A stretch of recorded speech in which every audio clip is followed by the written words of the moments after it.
안녕하세요. 성경이지 이지성경의 쩡디 지디 인사드립니다. 지디님은 용산구민이시잖아요. 용산에 살면서 좋은 점이 있으면 어떤 게 있나요? 용산은요, 우선 교통이 좋고요. 저희 집에서 한강이랑 용산 가족공원이 가까워 자연을 벗삼아 산책할 수 있어 좋고요. 또 서울의 상징 남산을 항상 볼 수 있어서 좋고요. 네, 거기까지만 하셔도 될 것 같아요. 이러다 뭐 동네 맛집까지 다 소개하실 것 같은데. 어떻게 하셨죠? 저는 아이러브 찐 용산구민입니다. 네, 저도 아이러브 찐 용산구민입니다. 용산구가 살기가 정말 좋아요. 이런 용산에 또 하나의 자랑이 있는데요. 저희 용산 FM이죠. 네, 여러분은 지금 용산 FM의 성경이지 이지성경을 듣고 계십니다. 와, 아주 자연스럽게 홍보까지. 역시 쩡디님은 대단하세요. 네, 그럼 용산의 찐, 저희 성경이지 이지성경 오늘의 이야기를 한번 들어가 볼까요? 출애굽기 7장에서부터 11장의 이야기, 하나님의 벌을 받은 이집트 이야기를 들려드리겠습니다. 모세와 이스라엘 민족은 모두 일이 잘못되어 가고 있다고 생각했습니다. 이스라엘 민족은 영영 이집트를 못 떠날 것 같았거든요. 그때 하나님께서 모세와 아론에게 말씀하셨습니다.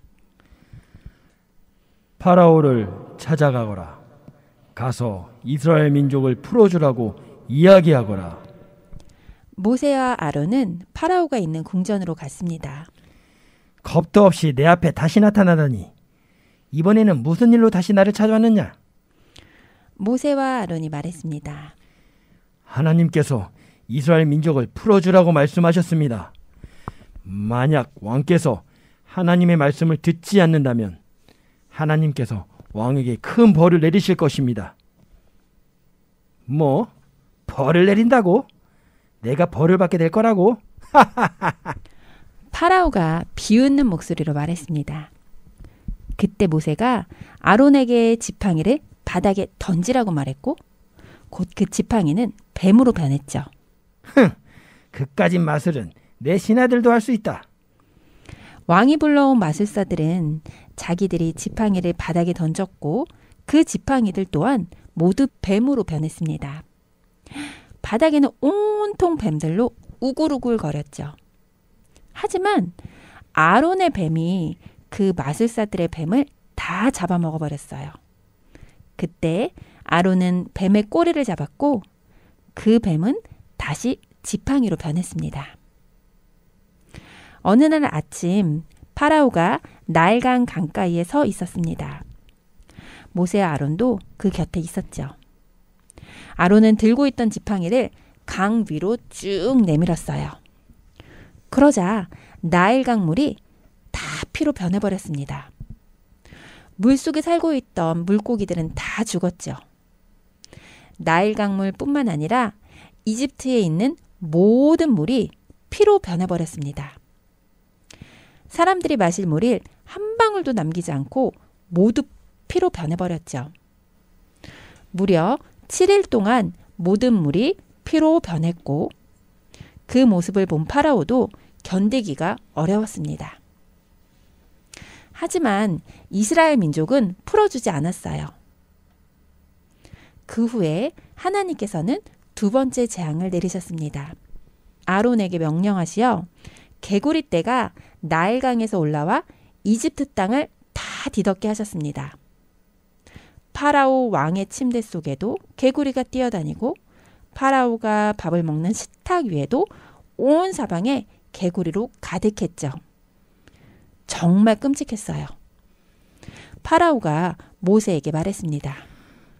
너희 하나님께서 이 개구리들을 없애달라고 부탁 좀 해라. 그러면 내가 이스라엘 민족을 풀어주겠다. 제발. 모세는 하나님께 기도드렸고 모든 개구리는 다 사라졌습니다. 이제 살 것 같구나. 모든 개구리가 사라졌는데 내가 굳이 이스라엘 백성을 풀어줄 까닭이 없지. 파라오 왕은 다시 고집스러워져서 모세와 아론의 말을 듣지 않았습니다. 하나님께서는 파라오에게 세 번째 재앙을 내리셨어요. 이번에는 이가 사람과 짐승의 몸속에 생기게 하셨고, 하나님께서는 모세에게 말씀하셨습니다. 그에게 이렇게 전하여라. 내 백성을 내가 보내지 않으면 내가 파리떼를 너와 내 신하들과 내 백성들 집에만 보낼 것이다. 모든 땅의 파리가 들끓게 될 것이나 내 백성이 살고 있는 고센 땅에는 파리가 한 마리도 없을 것이다. 나는 내 백성과 너의 백성을 구별할 것이며 이 기적은 내일 나타날 것이다. 세 번째 재앙, 이에 이어서 이번에는 네 번째 재앙, 파리떼가 이집트의 온 전역에 들끓게 되었습니다. 하지만 정말 이집트 사람 집에는 파리가 들끓었지만 이스라엘 민족이 사는 집은 파리가 한 마리도 없었어요. 파라오는 모세를 불러 이 파리떼를 없애달라고 하나님께 기도해달라고 요청했습니다. 이에 모세가 하나님께 기도드리자 그 많던 파리떼가 모두 없어졌습니다. 그러나 또다시 파라오는 고집스러워져서 이스라엘 백성을 보내려 하지 않았습니다. 이번에는 이집트 사람들이 키우는 짐승들이 전부 병에 걸려 죽게 되었어요. 하지만 이스라엘 민족이 키우는 짐승은 병에 걸리지 않고 건강하게 잘 자라고 있었죠. 하나님께서는 더 심한 벌을 내리셨습니다. 이집트 사람들 몸에는 지독한 피부병이 생기게 하셨고, 그 피부병이 온몸에 퍼져 고름이 줄줄 흘리게 되었죠. 하지만 하나님께서는 파라오의 마음을 고집스러운 채로 그대로 두셨습니다. 그래서 그는 모세와 아론의 말을 들으려고 하지 않았습니다. 하나님께서는 또 다른 벌인 무시무시한 우박을 내리셨습니다. 이로 인해 이집트 내에 있는 모든 들과 사람과 짐승에게는 이제껏 보지 못한 큰 우박이 내리쳤습니다. 그러나 이스라엘 백성이 살고 있는 고센 땅에는 우박이 하나도 내리지 않았습니다. 그 이후에도 하나님은 이집트 땅에 메뚜기 떼의 습격을 받게 하시고 짙은 어둠으로 이집트를 덮으셨지만 이 모든 과정에서 이스라엘 민족만은 늘 안전하게 지켜주셨습니다. 하나님께서 모세와 아론을 불러 말씀하셨습니다. 각 가장마다 양이나 염소 한 마리를 준비하도록 하여라. 흠이 없는 1년 된 수컷으로 하여 사해를 잘 돌보다가 해가 어두워지면 잡아서 고기는 잘 구워 가족들과 먹고 어린 양의 피는 그릇에 따로 모아두었다가 집 문의 양 옆과 위쪽에 바른 후 문을 꼭 닫고 절대 그날 밤에는 나오지 말아라. 그날 밤 하나님께서 마침내 마지막이자 가장 무서운 벌을 파라오와 이집트 사람들에게 내리셨습니다. 그 벌은 바로 이집트 땅의 모든 마다들을 죽이는 것이었습니다. 파라오의 첫째 아들 역시 죽음을 피할 수 없었습니다. 또한 가축의 처음 태어난 것까지도 모두 다 죽었습니다. 이집트 온 땅에는 크게 울부짖는 소리가 그 밤 가득했습니다. 그러나 양의 피를 문에 발랐던 이스라엘 민족만은 안전했습니다. 파라오는 이 일이 왜 일어났는지 금방 깨닫고는 그 밤 모세와 아론을 불러 말했습니다. 너희는 내 나라를 떠나라. 이스라엘 민족을 한 사람도 남기지 말고 모두 데리고 떠나라. 너희들을 내보내지 않으면 우리 모두가 죽게 될까 너무나 두렵구나. 이집트 사람들도 이스라엘 민족들에게 제발 이 땅을 떠나달라고 애원했습니다.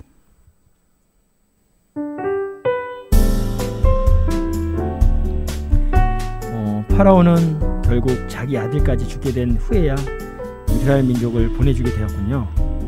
하나님께서 그의 마음을 고집스럽게 만드셨다고 성경에 표현되어 있던데 왜 그러셨을까요? 네, 하나님께서 이집트 땅에 10가지의 재앙을 내리셨잖아요. 그 가운데 이스라엘 민족, 그 이스라엘 민족은 하나님께서 이 10가지 재앙에서 안전하게 지켜주셨어요. 아마 하나님께서는 하나님의 백성들에게 깨닫게 해주고 싶으셨던 것 같아요. 이런 모든 재앙 가운데에서도 너희는 내가 지켜주리라. 그런 말씀을 하신 게 아닐까요? 아, 그러면 10가지 재앙을 통해 이스라엘 민족에게도 하나님에 대한 무한한 믿음을 갖게 하셨다는 그 말씀이시죠? 그렇죠. 우리는 어리석으니까 한 번, 두 번 가지고는 하나님이 일하시는 것을 금세 잊어버리잖아요. 그러니까 10가지나 되는 항목으로 우리에게 보여주셨던 것 같아요. 그럼 마침내 고통스러운 이집트 땅을 떠나게 된 이스라엘 민족의 앞날이 어떻게 될지 기대가 되는데요. 네, 다음 시간 과연 이집트 땅을 벗어나게 된 이스라엘 민족이 어떻게 살아가게 될지 기대해 주시고요. 오늘 정디가 픽한 찬양은 리컬러가 부른 주의 음성을 내가 들으니 들려드리며 성경이지 이지성경의 정디 지디 다음 시간에 다시 만나요.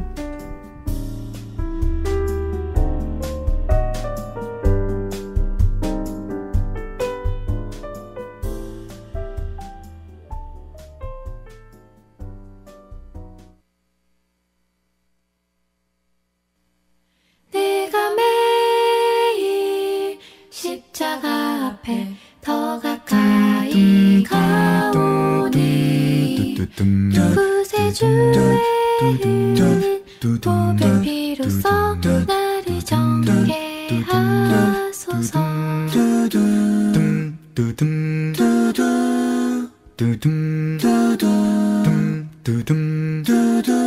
주의 음성을 내가 들으니 사랑하는 밤날이세 두루두두 주께로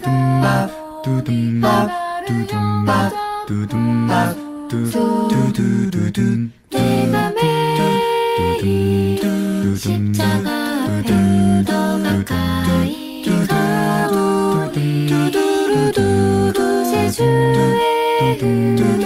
보배 피로써 나를 정케 하소서. 우리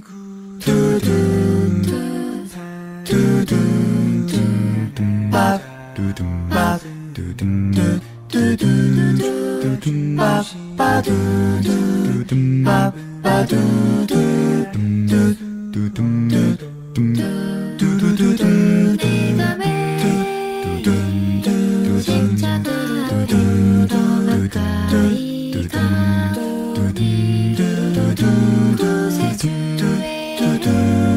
보배 피로써 나를 정케 하소서.